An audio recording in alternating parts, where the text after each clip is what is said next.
Salut à tous, ici Noctis Sama, j'espère que vous allez bien. Aujourd'hui on se retrouve pour parler du chapitre 260 de Tokyo Revenger. Et les amis, est-ce que vous le sentez arriver, ce climax tant attendu?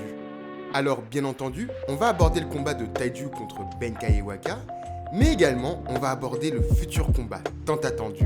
Je veux bien entendu parler de celui de Takemichi contre Mikey. Bref, j'espère que vous êtes prêts car on va se plonger sans plus attendre dans l'analyse de ce chapitre.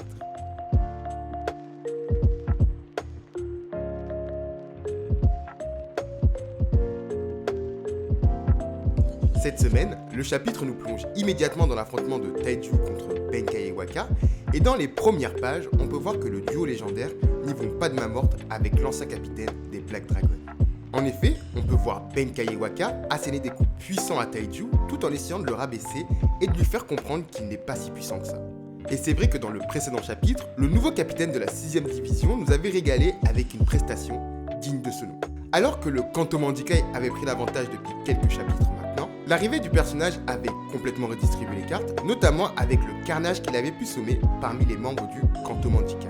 Et avec cette intervention, Benkai Iwaka tente de prouver que l'arrivée de Taiju, bien que spectaculaire, aurait donné un avantage éphémère ottoman et qu'au final, c'est bien le Kanto Manjikai qui serait supérieur.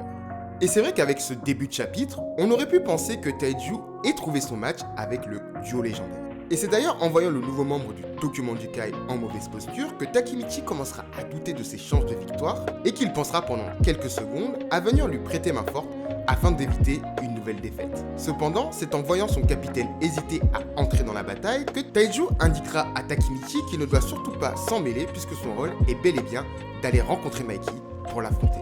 Ici, le capitaine de la 6ème division remplit parfaitement le rôle qu'il s'est donné en rejoignant l'Ottoman, et c'est quelque chose que l'on avait pu se partager la semaine dernière. En effet, bien que Mikey reste surpuissant et invaincu, c'est bien parce que Taiju connaît les qualités de Takemichi qu'il a décidé de rejoindre l'Ottoman afin d'assister à la chute du capitaine du Kanto Manjikai.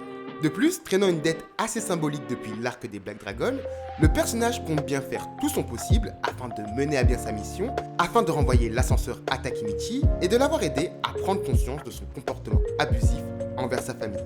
C'est donc en acceptant les indications de son nouvel allié que Takemichi va se diriger vers Mikey et décide de placer sa confiance en Taiju, et nous verrons bien que le personnage a eu raison de faire ce choix. Bref, quoi qu'il en soit, alors que Taiju se lancera de nouveau dans son combat, on aura Inupe qui préviendra son ancien capitaine de la dangerosité de ses adversaires.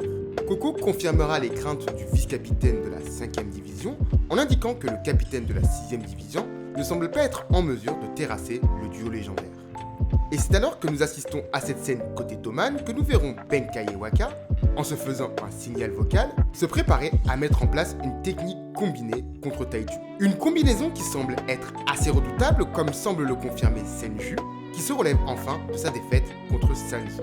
Une apparition qu'on avait pu partager ensemble et que personnellement j'attendais avec impatience. Ici, le personnage va nous indiquer qu'elle a déjà eu la chance de voir la technique de Benkai Iwaka à l'œuvre. En effet, le capitaine de la 5ème division va indiquer qu'elle a déjà pu voir cette technique à l'œuvre sur le tapis de dojo, technique effectuée précisément à cet endroit pour éviter que leur adversaire d'entraînement trouve la mort. De ce fait, le duo légendaire compte bien tuer l'ancien capitaine des Black Dragons, et c'est quelque chose que je ne voyais pas se produire malgré les avertissements du narrateur.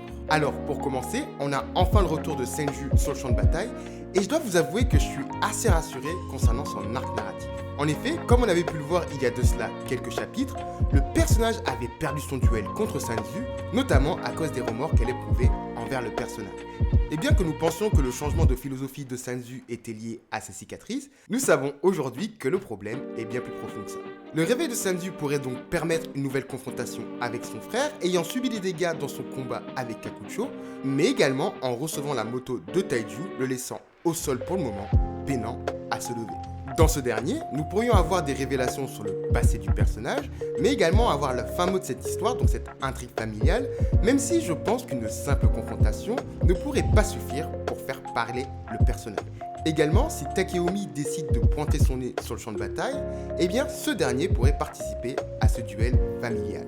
C'est un élément qui me semble toujours pertinent à ce stade du manga, pensant que le personnage n'a pas été simplement introduit pour mettre en lumière Senju et apporter un petit peu plus de contexte sur le passé de Sanji. Mais pour cela, il va falloir attendre les prochains chapitres, sachant que le personnage n'interviendra pas pour raisonner le duo légendaire des Black Dragons, comme on va pouvoir le voir avec la fin de ce chapitre. Bref, quoi qu'il en soit, alors que Senju verra Benkei et Waka se préparer à lancer leur combinaison, la capitaine tentera de dissuader les deux personnages de ne pas aller jusque-là, sachant qu'ils ont l'air d'avoir le dessus sur le combat. Et comme j'avais pu vous le dire, c'est quelque chose que je n'ai pas vu venir. En effet, il y a de cela quelques chapitres, Benkei et Waka ne semblaient pas très fiers de leur agissement au sein du Kanto Manjikai. Cet élément m'avait laissé penser que les deux personnages n'avaient peut-être pas la conviction ou en tout cas la motivation nécessaire pour sombrer dans les ténèbres arborées par le Kanto Manjikai.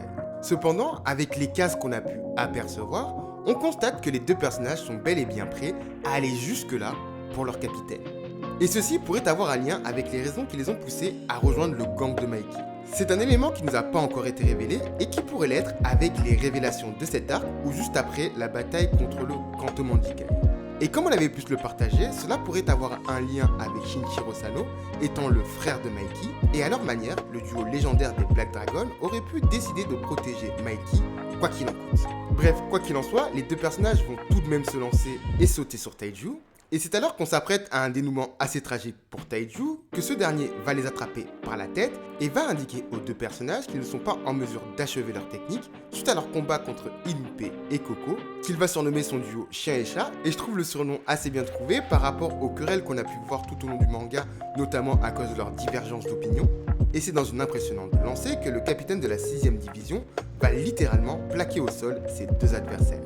Une véritable démonstration de force de Taiju qui va littéralement envoyer ses deux adversaires dormir comme un véritable marchand de sable. Avec cette action, Taiju vient littéralement de bouleverser le classement que je vous ai proposé en le propulsant dans les premières places sans aucune once de respect. Et c'est après cet acte magistral que le personnage va indiquer que sa mission est remplie et que maintenant c'est au tour de Takemichi de remplir la sienne. Des paroles qui vont lancer la transition auprès du capitaine du Toman atteignant enfin Mikey. Et c'est alors que ce dernier indique au capitaine du Kanto Manjikai de ramener ses fesses que l'auteur va nous teaser ce combat tant attendu. Un combat qui, selon Mikey, achèvera le conflit entre le Kanto Manjikai et le Tokyo Manjikai. Les amis, on y est enfin. Après des semaines d'attente, que dis-je, des mois d'attente, on y est enfin. Le combat entre Takemichi et Mikey qui devrait débuter la semaine prochaine. Et bien que la hype est présente et qu'on a pu assister au power-up de Takemichi, eh bien ce dernier s'apprête à mener un duel qui s'annonce assez compliqué, je dois l'avouer. En effet, en se basant sur leur première confrontation lors de la bataille des Trois Cieux, ou encore si on reprend les combats de Mikey contre les membres du Toman pendant cette même bataille, on sait que le personnage n'hésitera pas à porter des coups puissants afin d'en finir le plus rapidement possible avec le Toman. Ici, c'est donc un combat assez compliqué qui s'annonce pour Takemichi, mais je pense que je ne vous apprends rien. Cependant, malgré que Takemichi risque de prendre de sérieux dégâts, on sait que le personnage est assez résistant et ça, on a pu le voir tout au long de l'œuvre. En effet, je pense ici que Takemichi fera preuve de détermination, comme on a pu le voir lors de son duel contre Taiju, et qui pourrait réellement faire le parallèle, mais également tout au long de l'œuvre, comme par exemple contre Kiyomasa, ou encore contre Kakucho lors de la bataille du Kanto.